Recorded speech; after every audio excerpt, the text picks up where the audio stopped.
છું અને એટલું રેકમેન્ડેશન હું આપું છું કે બનાસ ફર્નિચર ઉપર તમે વિશ્વાસ કરશો તો ક્યારેય વ્યર્થ નહીં જાય.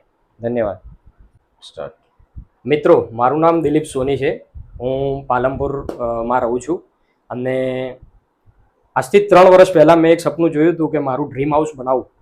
બરાબર, તો મારું ઘર તૈયાર થઈ ગયું અને જ્યારે ફર્નિચરની વાત આવી ત્યારે એક કન્ફ્યુઝન હતું કે પીવીસી કરવું કે વુડન કરવું. અને એના માટે હું જે મારા પરમ મિત્ર છે એવા રમેશભાઈ માણકી, એમનું બનાસ ફર્નિચરનું કામ છે, તો એમને મેં મળવાનું નક્કી કર્યું. એમના ઘણા બધા કામ મેં જોયેલા હતા, બહુ જ પસંદ આવ્યા એમના કામ. એટલે લાગે બહુ મસ્ત, પણ આપણને કન્ફ્યુઝન હોય કે આ કેટલું રિલાયબલ, કેટલું સ્ટ્રેન્થ એની રહેશે એ આપણે જોવું જોઈએ. તો હું એમને રૂબરૂ મળ્યો અને બિલકુલ વિશ્વાસ નહીં કરો કે એટલું સરસ કામ હતું એમનું. બરાબર, મેં ઘણી બધી સાઇટ પણ જોઈ એમની અને રમેશભાઈનું આપણે એમને કામ આપ્યું અને બહુ જ ઓછા સમયમાં બહુ જ સુંદર કામ. મને જે મારા સપનાનું ઘર હતું, જે મેં વિચાર્યું હતું કે આ ઘરમાં આ ટાઈપનું મારે ફર્નિચર કરવું, એ પ્રમાણેનું પૂરેપૂરું સરસ ફર્નિચર કરીને આપ્યું છે. દરેક ઘરની અંદર કોઈ વિચારે કે મારે રસોડું કરવું અથવા મારે એક રૂમનું ફર્નિચર કરવું, તો બજેટનો ઇસ્યુ હોય. બરાબર, તો મને પણ બજેટનો ઇસ્યુ હતો. તો રમેશભાઈને આપણે વાત કરી કે રમેશભાઈ આપણને બજેટની અંદર કરવાનું છે. રમેશભાઈએ આપણને એટલું આશ્વાસન આપ્યું કે ચિંતા ના કરો, બજેટની અંદર ફૂલ ફર્નિચર કરી આપીશ અને વીઆઈપી ફર્નિચર થશે. તો ખરેખર રમેશભાઈની ટીમ, રમેશભાઈનો ખૂબ ખૂબ આભાર. એમને જે ડિઝાઇન આપી છે મને ખૂબ જ ગર્વ, એમનું ફર્નિચર ગમ્યું. એમના માણસોની જે એમની ટીમ છે, ખરેખર બહુ જ સારા માણસો છે. ટાઈમ લિમિટની અંદર એમને ફર્નિચર પૂરું કરીને આપ્યું છે. અને રમેશભાઈ માટે હું 2 શબ્દો કહું તો સેન્ટ પિયર બંદરની અંદર એક જહાજ લાગેલું હતું અને એના કેપ્ટને એવું કહ્યું હતું કે જ્વાળામુખી દેખાય છે, આપણે જહાજ પાછું વાળી લઈએ.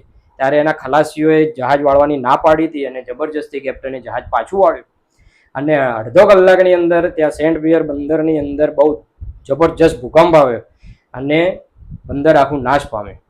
એટલે રમેશભાઈ ટૂંકમાં શું છે, સાહસિક છે. સાહસિક બનવું અને ભવિષ્યનું જોવું, એ જ કેપ્ટન જેવા રમેશભાઈ છે. એમની ટીમને એવા લઈને ચાલે છે અને એટલું સરસ એમનું જે ફ્યુચર વિઝન છે, ટ્રસ્ટ મી, એમના જેવું ફ્યુચર વિઝન લગભગ કોઈ ફર્નિચરના ઓનર જોડે નહીં હોય. ભવિષ્યમાં શું ડિઝાઇન આવશે, કેવા ફર્નિચર આવશે, પીવીસીની વાત લઈ લો. પહેલાં પીવીસી કેવા ફર્નિચર આવતા, અત્યારે કેવા ફર્નિચર થાય છે, તમે બિલીવ ના કરો એવા અત્યારે ફર્નિચર થાય છે. એમના ડાયમંડ મટીરિયલ હોય, ગોલ્ડ મટીરિયલ હોય, સોલિડ મટીરિયલ હોય, બહુ પરફેક્ટ. તો બનાસ પીવીસી ફર્નિચરની ટીમનો ખૂબ ખૂબ આભાર, ખૂબ ખૂબ ધન્યવાદ. અને હું બહુ જ ખુશ છું અને એટલું રેકમેન્ડેશન હું આપું છું કે બનાસ ફર્નિચર ઉપર તમે વિશ્વાસ કરશો તો ક્યારેય વ્યર્થ નહીં જાય. ધન્યવાદ. તો મિત્રો, હવે હું તમને પ્રમુખ ગ્રીનમાં જે આપણે કામ કર્યું છે, દિલીપભાઈ સોનીનું જે તમે રિવ્યૂ સાંભળ્યું, એ જ મારા ખાસ મિત્ર છે. અને એમને જે સપનું હતું, અને દરેક માણસનું સપનું હોય છે, બહુ મહેનતથી એ સપના પૂરા થતા હોય છે કે ભાઈ મારે પણ ઘર એ રીતના બનાવવું છે. બહુ મજૂરી કરીએ ત્યારે આ બધું ભેળું થતું હોય છે. એ રીતે એમનું બી આપણે સપનું પૂરું કરી આપ્યું છે.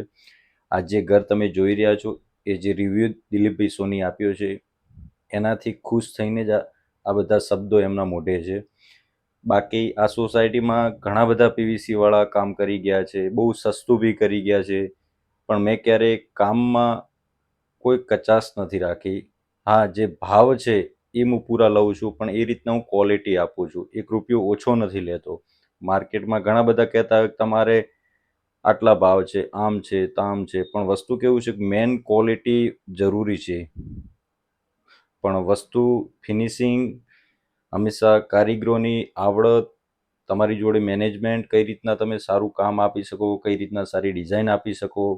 અને દરેક પાર્ટીને કંઈક ને કંઈક નવું જોઈતું હોય છે. અને જ્યાં તમે સસ્તું શોધી રહ્યા છો, ત્યાં તમને આ બધું શક્ય નથી મળી શકે છે. એટલે આ જે તમે જોઈ રહ્યા છો, બધું જ આપણે પીવીસી ફર્નિચરમાં જ બનાવ્યું છે. આ પાર્ટીશનમાં છે, એમાં સીએનસી એમએસમાં ડિઝાઇન કરી આપી છે, જે કિચન અને લિવિંગ રૂમની વચ્ચે છે. તો હવે તમને કિચનમાં લઈ જાઉં છું. કિચન બી સિંગલ ગ્રે લાઇટ કલર છે અને બ્લેક પ્રોફાઇલ સાથેનો કલર કોમ્બિનેશન આપણે કર્યું છે. અને બ્લેક નોબ આપ્યા છે. કિચન બી એકદમ સિમ્પલ આપ્યું છે અને ઘર એકદમ જે કલર ડિઝાઇન એકદમ શાનદાર આપ્યા છે, જેનાથી ઘરમાં હંમેશા ઠંડક મળે છે. અમુક કલર કોમ્બિનેશનમાં દુકાનદારો પાર્ટી હોય થાપ ખાઈ જતી હોય છે, પણ હંમેશા હું મારી રીતના ચોઈસ કરાવતો જોઉં છું, મહેનત કરીને સમય આપીને કે ભાઈ કંઈક આપણે નવું કરીએ. ડિઝાઇન તમે દરેક મારા વિડીયો જોતા હશો, કંઈક ના કંઈક તમને નવું મળતું હશે. એવું નથી કે દરેક ઘરમાં સેમ કોપી કરી નાખીએ છીએ, બહુ મજૂરી કરીએ છીએ ત્યારે આ બધું શક્ય બને છે. પીઓપીમાં બી એકદમ સિમ્પલ ડિઝાઇન, પ્રોફાઇલ લાઇટ એ રીતના બધું બનાવ્યું છે. અને હવે દિલીપભાઈના બેડરૂમમાં આપણે જઈએ. આ જે એમનું માસ્ટર બેડરૂમ છે, સ્લાઇડિંગમાં છે, 3 શટરમાં છે. વુડન અને લાઇટ ગ્રેનો કલર કોમ્બિનેશન આપ્યો છે. અને પીઓપીની વાત કરીએ તો પીઓપી બી એકદમ સિમ્પલ આપી છે. અને બેડ છે એ લકડામાં છે, એકદમ સિમ્પલ ડિઝાઇન છે. બેડના બેકગ્રાઉન્ડમાં બી પ્રોફાઇલ લાઇટ આપી છે. અને પ્રોફાઇલ લાઇટ વધારે ઘરમાં પીઓપીમાં હંમેશા સારી સિમ્પલ લાગતી હોય છે. અહીંયા ડ્રેસિંગ છે તો તમે તૈયાર થવું હોય તો બેસીને તૈયાર થઈ શકો એ રીતના બી આપણે કર્યું છે. આ ઝુમર લાઇટ છે જે સીડી ઉતરતા જ જોવા મળે છે. અને અહીંયા જે એમનો સ્ટોર રૂમ છે, જે એમાં મંદિર છે અને ગાડલા કબાટનું બી સ્લાઇડિંગમાં કર્યું છે, વુડન અને લાઇટ ગ્રેમાં છે. એમાં સિમ્પલ ગ્રુવ આપ્યા છે વુડન અને ગ્રેની સાથે. અને અહીંયા મંદિર છે, આરએસમાં એમનું મંદિર હતું એટલે મંદિર આપણે બનાવ્યું નથી. અને અહીંયા નીચે ઉતરતા જ આ તમને નજારો એકદમ મસ્ત જોવા મળશે. હવે એમના નીચેના બેડરૂમ છે જે મમ્મી પપ્પાનો, ત્યાં હું તમને લઈ જઈશ. અને ત્યાં બી એકદમ વુડન અને ગ્રેનું કલર કોમ્બિનેશન છે, પણ ડિઝાઇન આપી ડિફરન્ટ આપી છે. તો આ બેડરૂમમાં આપણે અહીંયાથી જઈશું. જે એકદમ બેકગ્રાઉન્ડ બી પીવીસીમાં જ છે બંને સાઈડ. જે આ તમે માર્બલ જોઈ રહ્યા છો એ બી પીવીસી જ છે. ઉપર પીઓપી બી સિમ્પલ છે અને અહીંયા વધારે ગ્રે ડાર્ક યુઝ કર્યો છે. અને વુડન છે એ બહુ ઓછો યુઝ કર્યો છે. વુડન ગ્રેમાં જ કોમ્બિનેશન છે, ડિઝાઇનો અલગ અલગ આપી છે અને ફિનિશિંગ ગ્રુની બી એકદમ 0-0 આપ્યું છે. ડિઝાઇન એકદમ નવી અને બહુ સારી લાગે છે. સિમ્પલ ડિઝાઇન છે પણ બહુ મસ્ત છે સ્લાઇડિંગમાં. આ બેડનું બેકગ્રાઉન્ડ જે તમે જોઈ રહ્યા છો, અને એક સાઈડમાં અહીંયા મિરર આપ્યું છે રાઉન્ડમાં. નીચે બે ડ્રોવર છે